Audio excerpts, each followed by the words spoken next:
Every man will read a book with more pleasure, or even with more ease, if it is written in fairer characters. Therefore every man will also listen more readily to what is spoken, if it is signified by appropriate and becoming words. We must not say, then, that there is no faculty of expression, for this affirmation is the characteristic of an impious and also of a timid man. Of an impious man, because he undervalues the gifts which come from God, just as if he would take away the commodity of an impious man, because he undervalues the gifts which come from God, just as if he would take away the commodity of the power of vision, or hearing, or of seeing. Has then God given you eyes to no purpose? And to no purpose has he infused into them a spirit so strong and of such skillful contrivance as to reach a long way, and to fashion the forms of things which are seen? What messenger is so swift and vigilant?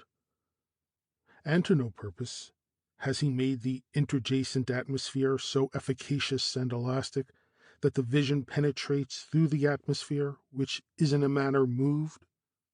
And to no purpose has he made light, without the presence of which there would be no use in any other thing? Man be neither ungrateful for these gifts, nor yet forget the things which are superior to them. But indeed for the power of seeing and hearing, and indeed for life itself, and for the things which contribute to support it, for the fruits which are dry, and for wine and oil, give thanks to God. But remember that he has given you something else, better than all these. I mean the power of using them, proving them, and estimating the value of each. For what is it that which gives information about each of these powers, what each of them is worth? Is it each faculty itself?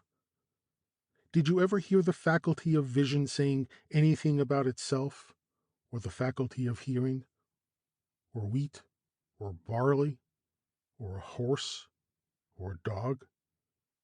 No. But they are appointed as ministers and slaves to serve the faculty which has the power of making use of the appearances of things. And if you inquire what is the value of each thing, of whom do you inquire? Who answers you? How then can any other faculty be more powerful than this, which uses the rest as ministers, and itself proves each, and pronounces about them? For which of them knows what itself is, and what is its own value? Which of them knows when it ought to employ itself and when not?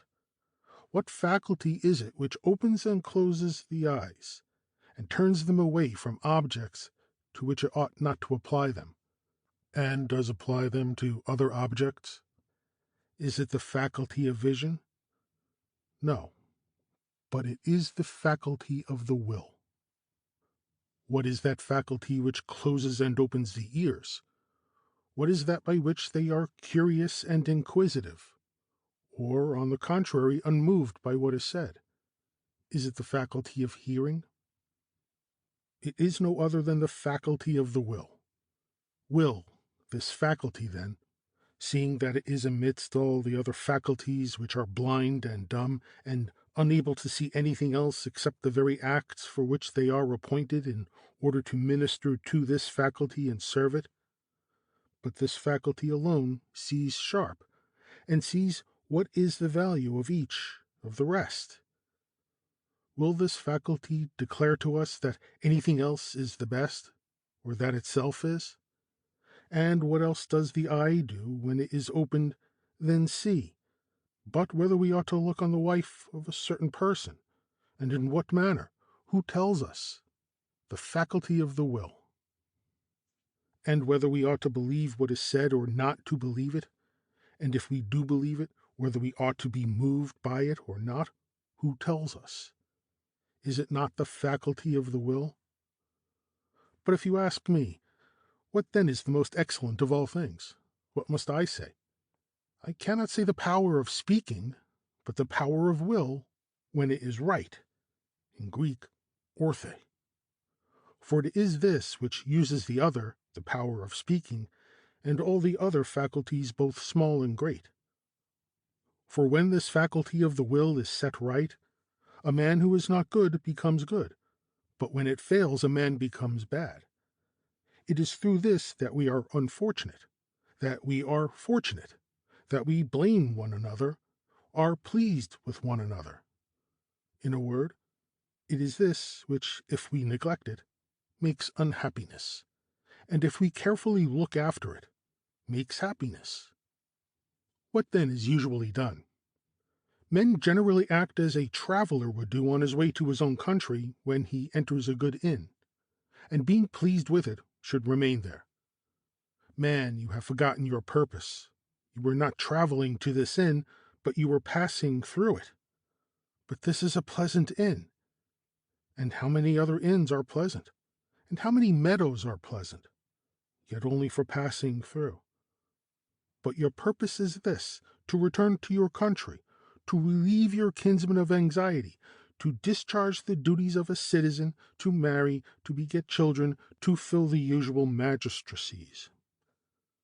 For you are not come to select more pleasant places, but to live in these where you were born and of which you were made a citizen. Something of the kind takes place in the matter which we are considering. Since by the aid of speech and such communication as you receive here, you must advance to perfection, and purge your will, and correct the faculty which makes use of the appearances of things. And since it is necessary also for the teaching or the delivery of theorems to be effected by a certain mode of expression, and with a certain variety of sharpness, some persons captivated by these very things abide in them, one captivated by the expression, another by syllogisms, another again by sophisms, and still another by some other inn of the kind, in Greek, pandochio. And there they stay, and waste away, as they were among sirens. Man, your purpose, your business, was to make yourself capable of using conformably to nature the appearances presented to you. In your desires not to be frustrated, in your aversion from things not to fall into that which you would avoid, never to have no luck, as one may say, nor ever to have bad luck, to be free, not hindered, not compelled, conforming yourself to the administration of Zeus, obeying it, well satisfied with this, blaming no one, charging no one with fault, able from your whole soul to utter these verses: Lead me, O Zeus, and thou too, Destiny,